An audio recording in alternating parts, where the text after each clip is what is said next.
तो बच्चों ये जो वीडियो आपको दिखाई दे रहा है, ये जो वीडियो है टॉपिक है हमारा दैवीय वस्त्र की बुनाई कबीर दास। ठीक है, एनसीईआरटी की बुक में लिखा होगा दैवीय वस्त्र की बुनाई, लिखा है ना, दैवीय वस्त्र की बुनाई कबीर दास। समझ सकें तो समझें, नहीं समझ पाते हैं तो मैं आपको वो प्रश्न बता दूंगा जो इस टॉपिक से प्रश्न पेपर में पूछा जा सकता है। 3 प्रश्न मैं आपको बताऊंगा। एक प्रश्न यह आ सकता है, 8 मार्क्स का क्वेश्चन आएगा, ध्यान रखिएगा। 8 मार्क्स का एक आएगा कि कबीर दास के बारे में आप क्या जानते हैं, उनकी शिक्षाएं, उनके जीवन के बारे में बताएं, पूरा आपको बता देना है। दूसरा प्रश्न ये आएगा, कबीर दास ने किस प्रकार से समाज में लोगों के लिए प्रेरणा के स्रोत के तौर पर काम किया, तो पूरा आपको यही लिखना है। तीसरा आपके लिए ये आएगा कि कबीर दास एक प्रेरणा का स्रोत अभी भी बने हुए हैं। तो कुछ भी क्वेश्चन हो आपको लिखना यही है। ठीक है, तो अभी देखते हैं दैवीय वस्त्र की बुनाई कबीर दास। सबसे पहले हम समझते हैं दैवीय वस्त्र की बुनाई क्यों लिखा हुआ है। कबीर दास का नाम बच्चों आपने सबने सुना होगा, और आप ये भी जानते होंगे कि गुरु गोविंद दो खड़े काके लागों पाए, बलिहारी गुरु आपने गोविंद दियो बताए। ये किसने कहा है? ये कबीर दास ने कहा है। तो कबीर दास कौन थे? कबीर दास एक संत थे, संत कवि कहा जाता है। क्या कहा जाता है? संत कवि कहा जाता है। ठीक है, तो आइए शुरू करते हैं बच्चों। कबीर दास का जन्म 14वीं सदी में उत्तर प्रदेश के बनारस के नज़दीक इसी जगह पर हुआ, और ऐसा कहा जाता है कि इनका जन्म एक विधवा ब्राह्मणी से हुआ था जो उन्हें किसी तालाब के किनारे छोड़कर चली गई थी। और नीरू और नीमा एक जुलाहा दंपति थे, जैसे मुसलमान जुलाहा दंपति थे जो जुलाहे थे, कपड़े बुनते थे, उनको कबीरदास मिले और वो अपने साथ जो है इनको कबीरदास को ले गए, इनका पालन पोषण किया। कबीरदास जब बड़े हुए तो जुलाहे का ही काम करने लग गए, कपड़े बुनने का ही काम करने लग गए, और उनकी बाद में शादी भी हो गई। तो कबीरदास ने शादी की थी, विवाह की थी, गृहस्थ आश्रम में थे, है ना, बच्चे भी थे इनके, और कपड़े बुनते थे और प्रवचन देते थे। और बाद में इनकी जो शिक्षाएं थी, जब शिष्य सुनते थे तो उन्हीं शिक्षाओं को जो शिष्य नोट कर लेते थे, और बाद में भविष्य में इनका प्रचार प्रसार हुआ इनकी शिक्षाओं का, तब पता चला कि कबीरदास क्या महत्वपूर्ण स्थान रखते हैं। ठीक है, तो आइए देखते हैं कबीरदास। बच्चों, कबीरदास 14वीं सदी के प्रमुख संत कवि हैं। जैसे कि मैंने आपको बताया कि भारत में भक्ति व सूफी परंपराएं बहुत इंपॉर्टेंट ये चैप्टर है। भक्ति आंदोलन भारत में दक्षिण भारत से शुरू होता है, तमिलनाडु से, जहां अलवार और नयनार इसकी शुरुआत करते हैं, जो कि किसी ब्राह्मणीय पद्धति, कर्मकांड वाली पद्धति से अलग हटकर एक विशेष प्रकार का आराधना, भक्ति, समर्पण का ईश्वर के प्रति प्रारंभ करते हैं। उत्तर भारत में भक्ति काल जो है शुरू होता है 13वीं सदी के बाद, जब यहाँ पर गुरु रामानंद आते हैं और भक्ति आंदोलन को शुरू करते हैं, यानी कि अपने ईश्वर के लिए विशेष भक्ति, कर्मकांडों की अवहेलना कर देना, ईश्वर के प्रति विशेष भक्ति रखना, ये वो प्रारंभ करवाते हैं। तो 14वीं सदी में जो प्रमुख भक्ति कवि हुए हैं, संत कवि हुए हैं, उनके नाम है जैसे कबीरदास, दादू दयाल, रैदास, आपका ये गुरु रामानंद, इसके अलावा मीराबाई, गुरु नानक, बहुत सारे हैं। तो 14वीं सदी में जो प्रमुख कई भक्ति संत होते हैं, उनमें सबसे प्रमुख स्थान हम देखते हैं कबीरदास का। ठीक है, प्रमुख भक्ति संत हैं। और इन कबीरदास के बारे में जानकारी हमें मिलती है कबीरदास के बारे में जो जीवनियाँ भविष्य में लिखी किसी ने, और उनकी रचनाओं से हमको पता चलता है। ठीक है, तो काव्य और जीवनी जो हम पढ़ते हैं उससे हमें कबीरदास के बारे में जानकारी मिलती है। दूसरा हम बात करते हैं कि कबीरदास की शिक्षाओं का पता हमें कैसे चलता है। देखिए, कबीरदास को तो हम जानते हैं, लेकिन जब इनका 14वीं सदी में जन्म हुआ तो हमें ये जानना ज़रूरी हो जाता है कि वो कौन कौन से स्रोत हैं जिनसे हमें कबीरदास के बारे में जानकारी मिलती है, उनके जीवन के बारे में, उनकी शिक्षाएं क्या थी, इसके बारे में। तो कबीरदास की दोहों के बारे में, उनकी शिक्षा के बारे में, क्या उन्होंने शिक्षा दी, क्या उन्होंने प्रवचन दिए, उसके बारे में जानकारी हमें 3 प्रमुख ग्रंथों से मिलती है, और वो हमारे पास स्रोत हैं कबीर बीजक, कबीर ग्रंथावली और आदि ग्रंथ साहिब। कबीर बीजक एक प्रचलित ग्रंथ है जो कि उत्तर प्रदेश के अवध, और ये अवध वाला जो हिस्सा है, इस हिस्से में अधिकतर प्रचलित है। तो यहाँ कबीर बीजक जो एक ग्रंथ है उसमें उनकी शिक्षाएं हैं। उसके 3 भाग है, साखी, शबद, रमेनी, जिनमें उनके 2 ही सम्मिलित हैं। इसके अलावा ये कबीर के शिष्यों ने इसको रचना बीजक में उनकी कविताओं को या उनकी जो रचनाएं हैं उनको संकलित किया। और कबीर ग्रंथावली जो है राजस्थान में प्रचलित है, जो कबीरदास के एक शिष्य थे दादू दयाल, उनके दादू दयाल शिष्य थे, उन्हीं दादू पंथी उनको कहा जाता है, उन्हीं की जो कबीर ग्रंथावली उन्होंने बुक लिखी, उसमें उनकी शिक्षाएं हैं। आदि ग्रंथ साहिब सिखों का पवित्र ग्रंथ है, उसमें भी कबीरदास की शिक्षाओं को सम्मिलित किया गया है। तो 3 प्रमुख स्रोत हैं कबीरदास को जानने के, कबीर बीजक, कबीर ग्रंथावली और आदि ग्रंथ साहिब। तो महत्वपूर्ण स्रोत है, और इससे हम कबीरदास की शिक्षाओं के महत्व का अंदाज़ा लगा सकते हैं। अब हम महत्वपूर्ण बिंदु पर अगले में आते हैं कबीरदास के बारे में, क्योंकि भाषा कौन सी थी, किस बोली में बोलते थे। बच्चों, कबीरदास विभिन्न बोली और विभिन्न भाषा में उनकी रचनाएं हमें मिलती हैं, और वास्तव में कबीरदास के बारे में कहा जाता है कि वो साधारण सदुक्कड़ी भाषा में बोलते थे। साधारण सदुक्कड़ी भाषा का प्रयोग करते थे। साधारण, और यहाँ पर मैं एक शब्द लिख रहा हूँ, और वो शब्द जो है आपके सामने सदुक्कड़ी। कबीरदास जो थे साधारण और सदुक्कड़ी भाषा का प्रयोग करते थे। संतों की भाषा बहुत सरल होती थी, जिस भी क्षेत्र में है लोकल भाषा का प्रयोग करना। तो कबीरदास को पंचमेल खिचड़ी भी कहा जाता है। अवधी बोल लिया, ब्रजभाषा बोल ली, ठीक है, ये इस तरह सी भाषाएं बोलते थे। तो साधारण संत भाषा का प्रयोग अपने प्रवचन में कबीरदास ने किया। भविष्य में उनके शिष्यों ने कई बोलियों और भाषाओं में उनकी रचनाओं का प्रचलन करवा दिया। कबीरदास ने अपनी जो रचनाएं हैं उनमें आमतौर पर कई बार उलट बांसी का प्रयोग किया है। उलट बांसी का मतलब बच्चों मतलब होता है कि जिसमें कि किसी भी वाक्य को इस तरह से कहा जाए कि इसका अर्थ उल्टा निकले, लेकिन वास्तव में उसका अर्थ कुछ और होता है। जैसे समुंदर में आग लग गई, तो समुंदर में आग लगने का कुछ अनोखा अर्थ है, रहस्यवादी अर्थ है।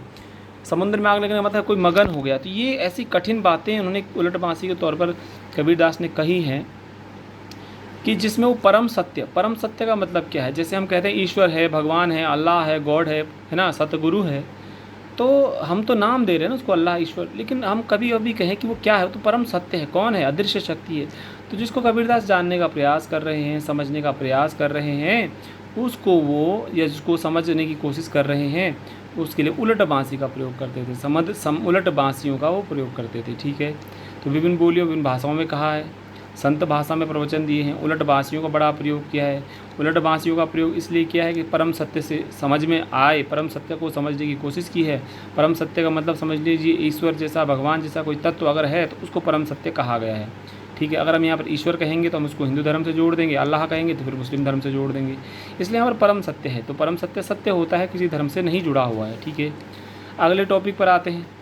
कबीरदास के जो विचार थे बच्चों, अगर हम बात करें तो परम सत्य को परिभाषित करने के लिए, जो भी सत्य इस दुनिया में है उसको परिभाषित करने के लिए उन्होंने कई प्रकार के शब्दों का प्रयोग किया। मतलब किसी विशेष धर्म के विशेष शब्द का प्रयोग नहीं किया। जो परम सत्य है इस दुनिया में, कुछ सत्य अगर है तो उसको उन्होंने नाम, परम सत्य को नाम 3 तरीके से नाम लिया। कभी वो परम सत्य को अल्लाह कहते हैं, कभी परम सत्य को खुदा कहते हैं, हजरत कहते हैं, पीर कहते हैं। यानी परम सत्य के लिए वो इस्लाम धर्म के शब्दों का इस्तेमाल करते हैं। अल्लाह है, खुदा है, हजरत है, पीर है, नाम ही है। मतलब परम सत्य क्या है अलग बात है, लेकिन संबोधित कर रहे हैं।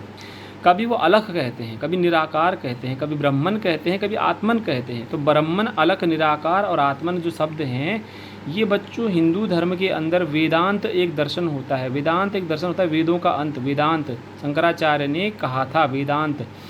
तो उसमें ऐसे शब्द प्रचलित हैं, अलख, निराकार, ब्रह्मन, आत्मन, ऐसा कहा गया है ईश्वर के लिए वेदांत में, ठीक है। ऐसे ही कबीरदास भी प्रयोग करते थे, अलख, निरंजन, निराकार, ब्रह्मन, आत्मन। देखिएगा इस्लाम धर्म के शब्दों का भी प्रयोग कर रहे हैं और हिंदू धर्म के वेदांत दर्शन का भी प्रयोग कर रहे हैं। इसी प्रकार शब्द और शून्य, उस परम सत्य के लिए शब्द और शून्य शब्द का भी प्रयोग करते थे, है ना। कभी कहते हैं ना ईश्वर अनंत है, ईश्वर शून्य है, ईश्वर अलग है, ईश्वर निराकार है, ईश्वर ब्रह्मन है, ईश्वर क्या है। तो ये कई शब्द हैं जो हम उसको संबोधित करना चाह रहे हैं, तो कि हम उसको जानते नहीं हैं, तो जितने तरीके हम इस्तेमाल कर रहे हैं। तो कबीरदास भी इसी प्रकार से परम सत्य को एक्सप्लेन करने के लिए 3 प्रकार के धर्मों परिपाटियों का इस्तेमाल करते थे। ये जो शब्द और शून्य शब्द होते हैं, आमतौर पर योगी या जोगी या साधु इन शब्दों का प्रयोग करते हैं। और यहाँ पे लिखा भी है इस्लाम, वेदांत और योगी। अभी अगर हम अगले बिंदु पर बात करें तो बच्चों विरोधी विचार यहाँ पर लिखा। देखिए कबीरदास के जो विचार थे परस्पर विरोधी विचार थे। ये किसी विशेष धर्म का समर्थन नहीं करते थे, बल्कि जिस धर्म में बुराई है उसका उन्होंने पूरा का पूरा उसको क्रिटिसाइज़ किया, उसकी आलोचना की। उदाहरण के तौर पर इस्लाम धर्म और हिंदू धर्म की बात करें। हिंदू धर्म में जो मूर्तिवाद है, मूर्ति पूजा है, और बहुदेववाद है, यानी बहुत सारे देवताओं की पूजा करना है, उसकी कबीरदास ने आलोचना की। इसी के साथ साथ इस्लाम धर्म में भी उन्होंने कई प्रकार की कर्मकांडों की आलोचना की। यहाँ तक कि इस्लाम धर्म में जो सूफी संत होते हैं, उन सूफी संतों के समान उन्हें नाम सिमरन, देखिए हिंदू धर्म में नाम सिमरन किया जाता है, नाम जाप किया जाता है। तो कबीरदास भी नाम जाप का समर्थन करते थे और सूफी संत भी जो काम कर रहे हैं उसका भी वो समर्थन करते थे। इस प्रकार जो है वो हिंदू धर्म की आलोचना कर रहे हैं और इस्लाम धर्म की भी वो कहीं ना कहीं आलोचना करते थे, ध्यान रखिएगा। अब अगले बिंदु पर आते हैं। कबीरदास एक प्रेरणा का स्रोत आज भी बने हुए हैं। यहाँ पर बिंदु क्या है, कबीरदास प्रेरणा का स्रोत आज भी। ये क्वेश्चन जो है ये वाला आपको पेपर में पूछा जाएगा, यहाँ से जो जो आपके सामने एक जिसे हम कहते हैं स्टेटमेंट बेस्ड क्वेश्चन, ये वाला स्टेटमेंट है, ये वाला आपको एग्जाम में आएगा कि प्रेरणा का स्रोत क्यों है।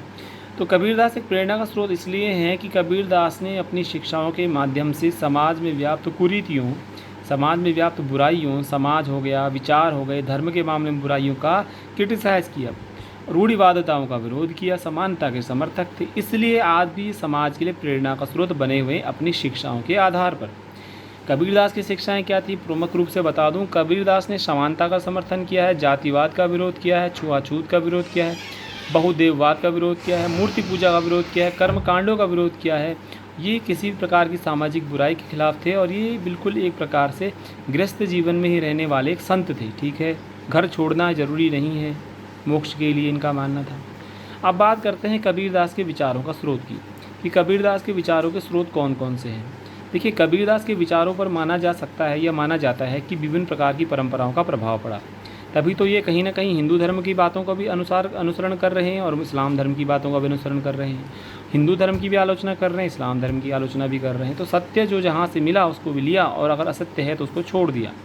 कबीरदास के विचारों के स्रोत की बात करें तो योगी परंपरा और सूफी परंपरा, इन दोनों परंपराओं का प्रभाव, विचारों का प्रभाव इन पर पड़ा।